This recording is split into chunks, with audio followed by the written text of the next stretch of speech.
যন্ত্রণার কথা। তারপরও দেশভাগ হয়েছে, আর সেই দেশভাগের নেতৃত্ব দিয়েছেন যিনি, তিনিও একজন মুসলিম ছিলেন, মোহাম্মদ আলী জিন্নাহ। ফলে আমি যে কথা বলার চেষ্টা করছি যে আজকে এই স্বাধীনতা সংগ্রামীদের তাদের জীবন উৎসর্গের মধ্য দিয়ে যে স্বাধীনতা আমরা পেয়েছি, সেই স্বাধীনতা উত্তরকালে আমরা আমাদের দেশের একটা সংবিধানকেও পেয়েছি। সেই সংবিধানের যে মুখবন্ধ, সেই মুখবন্ধ যদি পড়া হয়, আমি পড়ব, তাহলে বুঝবেন যে আমার দেশ একটি সেকুলার দেশ। আমার দেশের সমস্ত মানুষের ধর্ম করার অধিকার আছে।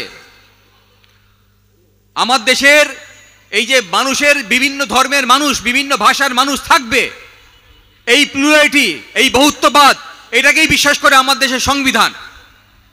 আর এটা মাথায় রেখেই সমস্ত ধর্মের মানুষকে তিনটি অধিকার দিয়ে গেছে আমার সংবিধান, যাকে বলা হয়, যাকে ইংরেজিতে ওখানে লেখা আছে আমাদের সংবিধানে, প্রফেস, প্র্যাকটিস অ্যান্ড প্রপাগেট। তাহলে একজন যে মুসলিম সে প্র্যাকটিস করবে, নামাজ পড়বে। একজন যে হিন্দু সে মন্দিরে যাবে, পুজো করবে। একজন যে খ্রিস্টান সে গির্জায় যাবে, প্র্যাকটিস করবে। আবার প্রফেসের কথাও বলা আছে, আপনি টুপি পরবেন, দাড়ি রাখবেন, পাগড়ি মাখবেন, মাথায় তিলক লাগাবেন, ধর্ম প্রচারও করবেন। এই তিনখানা অধিকার আপনাকে দেওয়া আছে। আর বলা আছে, এর আগে বিশ্ববিদ্যালয় বলছিলেন যে রাষ্ট্র কখনোই এই ধর্মীয় অধিকারের মধ্যে হস্তক্ষেপ করবে না যতক্ষণ পর্যন্ত কোনো পাবলিক ল অ্যান্ড অর্ডারের সিচুয়েশন তৈরি হচ্ছে। হ্যাঁ, মোরালিটি অ্যান্ড হেলথ। মোরালিটি মানে সাংবিধানিক নৈতিকতার কথা বলি আমরা। তাহলে যতক্ষণ না পর্যন্ত রাইট হচ্ছে, যতক্ষণ না পর্যন্ত সেই ধরনের সিচুয়েশন তৈরি হচ্ছে, যতক্ষণ পর্যন্ত এই কনস্টিটিউশনাল মোরালিটি ক্রাইসিস হচ্ছে, ততক্ষণ পর্যন্ত রাষ্ট্র ইন্টারফেয়ার করবে না। আর আমরা দেখছি কি, 2012 সালে আমরা মামলা করেছিলাম। সেদিন বলেছিলাম যে আমার পশ্চিমবঙ্গে যে ওয়াকফ সম্পত্তি আছে, সেই সম্পত্তি যদি উদ্ধার করা যায়, যা মমতা ব্যানার্জি ক্ষমতা এসেই বলেছিলেন যে আমি সিবিআই করব, এই সমস্ত ওয়াকফ সম্পত্তির দুর্নীতি আমি দূর করব। এখন জানি আমরা এই সমস্ত ওয়াকফ সম্পত্তি দখল করে বসে আছে শাসক দলের নেতা মন্ত্রীরা। তাহলে এই ওয়াকফ সম্পত্তি যদি উদ্ধার করা যায়, তাহলে এই ইমাম ভাতা, মোয়াজ্জেব ভাতা, এগুলো দেওয়ার জন্য পশ্চিমবঙ্গ সরকারের মুখ্যমন্ত্রীর গ্রান্টের প্রয়োজন নেই। পশ্চিমবঙ্গের বুকে যা ওয়াকফ সম্পত্তি আছে, সেই সম্পত্তি যদি উদ্ধার করা যায়, এই পশ্চিমবঙ্গের বুকে একটাও মুসলিম থাকবে না যারা অর্থনৈতিকভাবে গরিব থাকবে। এই পশ্চিমবঙ্গের বুকে একটাও মুসলিম থাকবে না যারা শিক্ষা থেকে পিছিয়ে থাকবে, যারা স্বাস্থ্য থেকে পিছিয়ে থাকবে। সেই অর্থেই করা যাবে স্কুল, সেই অর্থেই করা যাবে মাদ্রাসা, সেই অর্থেই করা যাবে হসপিটাল। অথচ সেই সব সম্পত্তি সব বেদখল হয়ে পড়ে আছে। আর তারা দিচ্ছে ইমাম ভাতা। ইমাম ভাতা যখন দিচ্ছে, কেন বারণ করছি যে রাজ্য আপনি দেবেন না? বারণ করছি এই কারণে, তার কারণ যখনই আপনাকে ইমাম ভাতা দেবে, তখন অন্য ধর্মের মানুষ যারা আছে তারা আইসোলেটেড ফিল করবে। তারা মনে করবে তাই তো মুসলমানদের দিচ্ছে রাষ্ট্র, আমাদের কেন দেবে না? আর এটা হয়েছে বলেই পুজোর সময় 25,000 থেকে এখন 80,000 টাকা দিচ্ছে, আর পুরোহিত ভাতা দিচ্ছে। আপনাকে কিন্তু ওই টুপি পরিয়ে রেখে আর ইমাম ভাতা 5,000 টাকা দিয়ে শান্ত করে রেখে দিয়েছে। আর প্রতি বছর কিন্তু পুজোর যে ভাতা আসে বেড়ে যাচ্ছে, পুজোর মণ্ডপের টাকা বেড়ে যাচ্ছে। তাহলে আপনাকে সন্তুষ্ট করতে গিয়ে এই আরো যে এই ধর্মীয় যে উস্কানি তৈরি হচ্ছে, এর বিরুদ্ধে আমরা। আর তাই সেই সময় আমরা ইমাম ভাতার বিরুদ্ধে মামলা করে বলেছিলাম দরকার নেই আপনার ভাতা, দরকার হচ্ছে আমার ওয়াকফ সম্পত্তি উদ্ধার। আর এখন মোদী সরকার তারা নিয়ে এসছে ওয়াকফ আইন। আচ্ছা আপনারা বলুন তো, ভারতবর্ষের সংবিধানের অধিকার মেনেই প্রতি 5 বছর পর পর আপনারা তো ভোটাধিকার প্রয়োগ করেন, আপনি আপনার প্রতিনিধি নির্বাচন করেন, সেটা গ্রাম পঞ্চায়েতে মেম্বার হতে পারে, সেটা বিধানসভার এমএলএ হতে পারে, বা পার্লামেন্টের এমপি হতে পারে। এই অধিকার তো সংবিধান আপনাকে দিয়েছে, সেই অধিকার আপনি প্রয়োগ করেন, আর প্রয়োগ করে আপনার নিজের প্রতিনিধিকে আপনি শাসন ব্যবস্থায় পাঠান, যারা সংখ্যাগরিষ্ঠ তারা সরকার গঠন করে। আর এই যখন ভোটদানের সময় আসে, প্রতিটি রাজনৈতিক দল, তারা কংগ্রেস হতে পারে, সিপিএম হতে পারে, সেটা আইএসএফ হতে পারে, সেটা বিজেপি হতে পারে, তারা তাদের দলের লোক নিয়ে আসে না বাড়ি বাড়ি, দিয়ে একটা চোতা দিয়ে যায় না যে আমাদের এই কটা দাবি আছে, এই কটা দাবির ভিত্তিতে আমরা নির্বাচন লড়ছি, এই নির্বাচনে যদি আপনি আমাদের জেতান তাহলে আমরা আপনাদের হয়ে এই কাজ করব। বিজেপি যে চোতা নিয়ে এই নির্বাচনের পূর্বে এসেছিল, তার মধ্যে কি ছিল যে ওয়াকফ বিলে সংশোধনী নিয়ে আসবে? আমরা সাচ্চার কমিটির রিপোর্ট পড়েছি, সাচ্চার কমিটির রিপোর্টেও একই কথা বলা আছে, কিভাবে ওয়াকফ সম্পত্তি যেগুলো বেদখল হয়ে আছে তার পুনরুদ্ধার করতে হবে, যে কথা বলছিলাম। যে সাচ্চার কমিটির রিপোর্ট আমাদের কাছে আয়নার মতো পরিষ্কার করে দিয়েছে কিভাবে অর্থনৈতিকভাবে পিছিয়ে আছি আমরা, যারা মাইনরিটি কমিউনিটির মানুষ, যারা সামাজিকভাবে অর্থনৈতিকভাবে পিছিয়ে আছে, তারা এই মুসলিম সম্প্রদায়ের মানুষ। তাহলে সেইটাকে অ্যাড্রেস করার দরকার ছিল, আর এইটাকে অ্যাড্রেস করার জন্যেই 2013 সালে আইন এসছে, ওয়াকফে সংশোধনী এসছে। সেই সংশোধনীতে কিভাবে আরো সম্পত্তিকে উদ্ধার করা যায় তার ব্যবস্থাপনার কথা বলা হয়েছে। আর এখনকার ওয়াকফ সম্পত্তি কি বলেছে, এখনকার যে ওয়াকফ সংশোধনী বিল, আমি বেশি কথা বলতে চাই না, তার জন্য একটা অন্য পরিসর প্রয়োজন। আমি শুধু একটা উদাহরণ দিলেই বুঝতে পারবেন। আমাদের যারা জমি জায়গা নিয়ে ঘাটাঘাটি করি, পর্চা আমরা ঘাটাঘাটি করি, তারা জানেন তো যে পর্চায় লেখা থাকে বিভিন্ন জায়গায় মুসলিম সাধারণের ব্যবহার্যে লেখা থাকে না? সেই মুসলিম সাধারণের ব্যবহার্যে মানে বংশ পরম্পরায় যারা পর্চা ঘাটাঘাটি করেন তারা জানেন, সিএস পর্চা থেকে শুরু করে আরএস পর্চা থেকে শুরু করে এলআর পর্চাতে লেখা আছে মুসলিম সাধারণের ব্যবহার্যে। তার মানে হচ্ছে ওই সম্পত্তিটা হচ্ছে ওয়াকফ বা ইউজার। 1975 সালে সুপ্রিম কোর্ট জাজমেন্ট দিয়ে বলেছেন যে যত মসজিদ আছে, যত কবরস্থান আছে, সেই সব সম্পত্তি সেগুলো সব হচ্ছে ওয়াকফ বা ইউজার। আর এখন ওরা বলছে সংশোধনী নিয়ে এসে যে যদি আপনার কাগজ না থাকে তাহলে সেই সম্পত্তি আপনি ওয়াকফ হিসেবে রেজিস্টার করতে পারবেন না, আর যদি নির্দিষ্ট সময়ের মধ্যে ওয়াকফ হিসেবে রেজিস্টার না করেন তাহলে তার ওয়াকফ বলে গণ্য হবে না।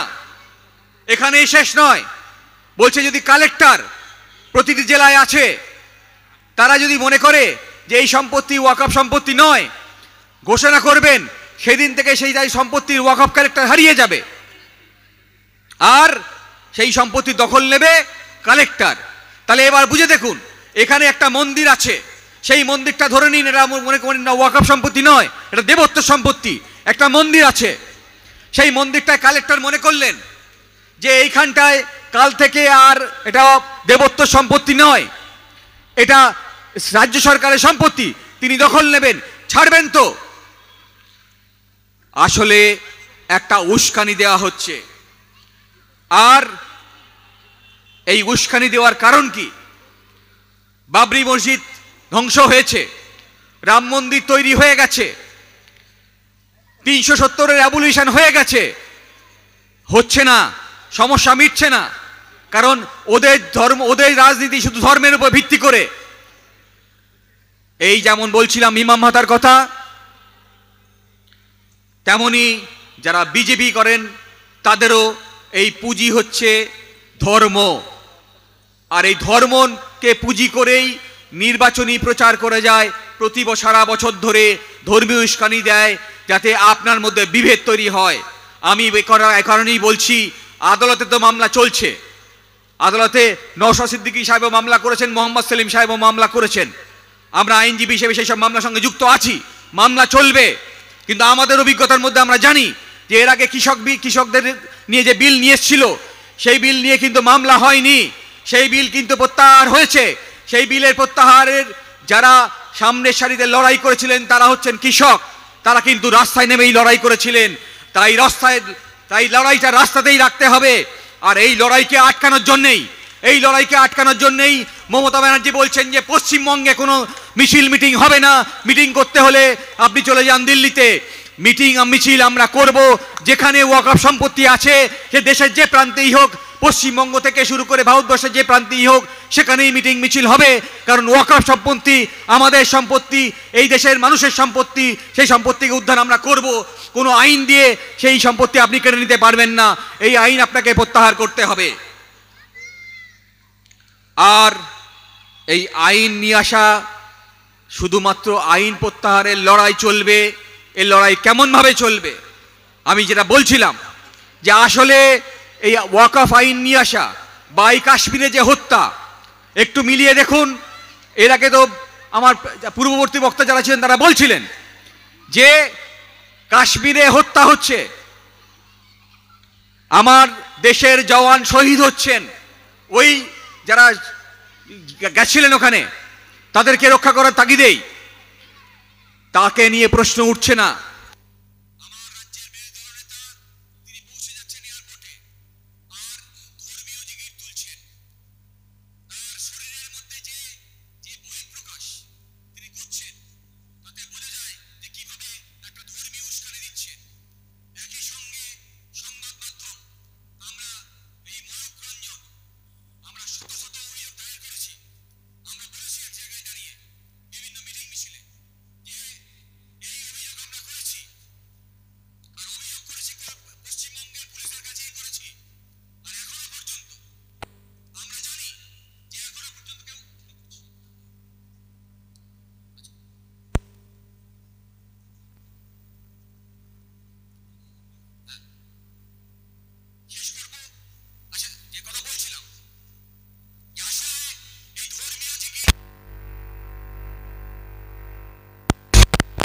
করার কারণ হচ্ছে আমার দেশের সংবিধানে যে অধিকার আপনাকে দিয়েছে, যে খাদ্যের অধিকার দিয়েছে, যে বাসস্থানের অধিকার দিয়েছে, যে কার্যের অধিকার দিয়েছে, এই অধিকার আপনার কাছে ওরা পৌঁছাচ্ছে না। আপনারা জানেন 100 দিনের কাজ পশ্চিমবঙ্গে এখন হচ্ছে না। 100 দিনের কাজের দুর্নীতি কথা আপনারা জানেন। এখানে এই যে মাটি কাটা নিয়ে যে দুর্নীতি হচ্ছে তা আপনারা জানেন। এ নিয়ে লড়াই আমরা করছি, আর লড়াই করছি আমরা। বলছিলাম আমি শুরু করেছিলাম আমার দেশের সংবিধান দিয়ে, আর শুরু করেছিলাম আপনার ভোটাধিকার দিয়েও। আমি এ কথা বলছি এই কারণে, দেশ যখন স্বাধীন হয়, দেশের যে সংবিধান রচনা করা হয়, সেই সংবিধানের মধ্যে একটি চ্যাপ্টার আছে, যে চ্যাপ্টারটাকে আমরা, যে হেডিংটা আছে তা হচ্ছে directive principal of state policy.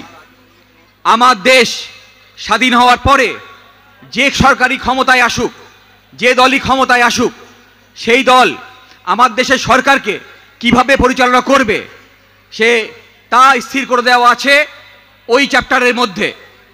একথা খুব গুরুত্বপূর্ণ। আশফাকুল্লাহ সাহেব বলছিলেন যে আপনাদের জানতে হবে, পড়তে হবে। তাইলে আমার দেশের সংবিধানে বলে দেওয়া আছে যে আমার দেশ কিভাবে চলবে, সেখানে বলে দেওয়া আছে। সেই চ্যাপ্টারে যে অধিকার আপনাকে দেওয়া আছে, সেই অধিকার আপনি আদালতে গিয়ে এনফোর্স করতে পারবেন না। তাহলে আপনি কেন এই কথা বলা হলো? আদালতে গিয়ে এনফোর্স করতে পারবেন না, যে এই অধিকার আমার আছে সংবিধানে দেওয়া, তা আদালতে গিয়ে দাবি করতে পারবেন না। কেন বলা হলো? বলা হলো এই কারণে, এই চ্যাপ্টারের মধ্যেই আপনার কাজের অধিকার দেওয়া আছে, এই চ্যাপ্টারের মধ্যে আপনার স্বাস্থ্যের অধিকার দেওয়া আছে, আপনার শিক্ষার অধিকার দেওয়া আছে, যদিও শিক্ষা অধিকার ফান্ডামেন্টালাইজ করা হয়েছে। তাহলে এই কারণে করা গেল না সেই সময়, কারণ আমার দেশের যে সম্পত্তি ছিল, যে ধনসম্পদ ছিল, ইংরেজরা যখন শাসন করেছে সব লুটে পুটে ঘরে নিয়ে গেছে। তাহলে দেশ স্বাধীনতার পরেই যদি কেউ, এই স্বাধীনতার পরেই যদি এই অধিকার সমস্ত নাগরিককে দেওয়া হয়, তাহলে তো সবাই গিয়ে বলবে আমাকে কাজ দাও। আদালত তো এনফোর্স করতে পারবে না। কিন্তু এই কথা মাথায় রেখেই এনফোর্স করা হলো না যে আজ থেকে আমার দেশ পরিচালনা করবে এই দেশেরই নির্বাচিত কোনো প্রতিনিধি, এই দেশেরই নাগরিক। ফলে তারা ভারতবর্ষের জনগণের পক্ষেই এই নীতি নির্ধারণ করবে, যাতে ভারতবর্ষের মানুষের কাছে এমপ্লয়মেন্ট পৌঁছানো যায়, ভারতবর্ষের মানুষের স্বাস্থ্য নিশ্চিত করা যায়, শিক্ষা নিশ্চিত করা যায়।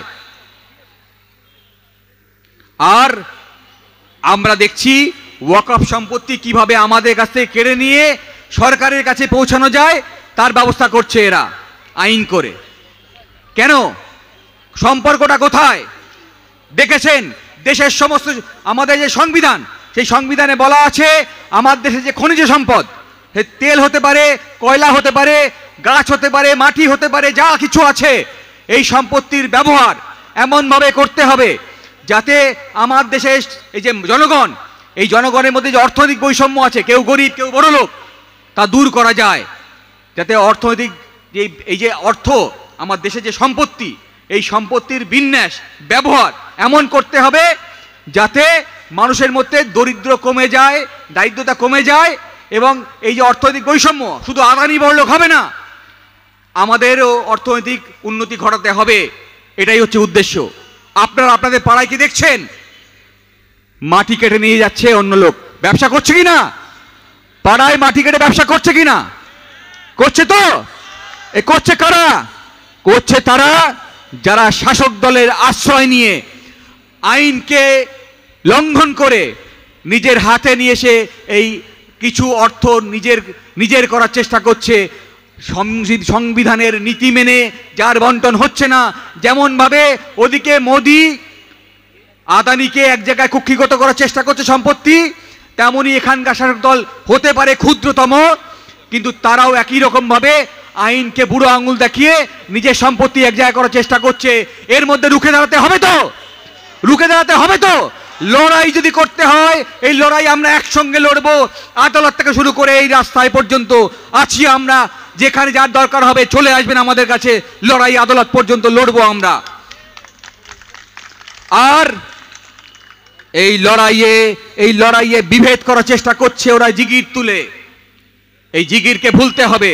আমি শেষ করব, এরপরে অনেক বড় বড় বক্তারা আছেন, আমি শেষ করব যে কথা বলে যে আপনারা যারা আছেন এদেশের মানুষ, পশ্চিমবঙ্গবাসী, ধর্ম যে যারই হোক না কেন, প্রত্যেকেই ঈমান নিয়ে চলতে হয় তো। আমরা ঈমানে বিশ্বাস করি তো। বেঈমান কাদের বলি? যারা ঈমানের পক্ষে নয় তারাই বেঈমান তো। ঈমানকে রক্ষা করতে হবে তো। আর এই বিচারক যারা হয় তাদের বিচার কিন্তু খুব কঠিন হয়, ঠিক বলছি তো? বিচারকের বিচার কঠিন হয় তো। তাহলে আমরা প্রতিটি ব্যক্তি পশ্চিমবঙ্গ তথা ভারতবর্ষের যে প্রান্তে যারা আছেন, আমরা প্রত্যেকটাই ব্যক্তি আমরা কিন্তু আমাদের বিচারক হই। যেদিনকে আমরা ভোট দিতে যাই সেদিনকে যেন আমাদের বিচারে কোনো রকম ভুল না হয়, এটা ভাবতে হবে। সেদিন যদি আমাদের বিচারে ভুল হয় তাহলে সেদিনও আমাদের ঈমান যাবে তো, যাবে তো। মন দিয়ে একটু জোর গলায় বলতে হবে, যদি বিচারে ভুল হয় ঈমান যাবে তো। তাহলে ঈমানকে রক্ষা করতে গেলে আপনাকে ওই 5 বছর পর পর যে অধিকার আপনাকে দেওয়া আছে সেই অধিকারের সঠিক প্রয়োগ করতে হবে। কারণ সেই প্রয়োগের মধ্যে দিয়েই আপনি আপনার নেতাকে বেছে নেন, কে দেশ পরিচালনা করবে, এটা খুব গুরুত্বপূর্ণ। তার কারণ যদি সংবিধানের নিরিখে আমার দেশকে পরিচালনা করতে হয় তাহলে সঠিক দলকে ক্ষমতা নিয়ে আসতে হবে, যারা সংবিধানের বিধি মেনে এই মানুষের মধ্যে যে অর্থনৈতিক বৈষম্য তা দূর করবে, মানুষের মধ্যে এই যে ধর্মের ভিত্তিতে, ভাষার ভিত্তিতে যে বিভেদ তৈরি করার চেষ্টা করছে, এই বিভেদকে দূর করতে হবে। আমরা আন্দোলন করব, রাস্তাতেই আন্দোলন করব, রাস্তাতে আন্দোলন করে এই ওয়াকফ আইনকে আমরা বাতিল করতে বাধ্য করব। কিন্তু সেই লড়াই হবে সংবিধানের পথে। তাই সকলকে অনুরোধ করব যে আপনারা সংবিধানের শপথ নেবেন। এই সংবিধানকে রক্ষা করার দায় আমাদের সকলের। যারা ক্ষমতায় আছে তারা আসলে চাইছে এই ওয়াকফ সম্পত্তিকে কুক্ষিগত করে এই আদানি আম্বানির কাছে বেচে দিতে, আর তা রক্ষা করতে পারছে না বলেই ঘুরপথে এই ওয়াকফ আইন নিয়ে আসছে। দুটো উদ্দেশ্য, এক হচ্ছে আপনাদের মধ্যে বিভেদ তৈরি করা। আপনারা রাস্তায় নেমে যদি এমন লড়াইয়ের নির্দেশিকা যদি ভুল পথে পরিচালিত হয়ে যায় তাহলে ওরা অন্য ধর্মের মানুষকে উস্কানি দিতে পারবে। আমাদের সেই প্ররোচনায় পা দিলে হবে না। একই সঙ্গে আমাদের এই সংবিধানকে রক্ষা করতে হবে, এ কথা বলে আমি আমার বক্তব্য শেষ করলাম।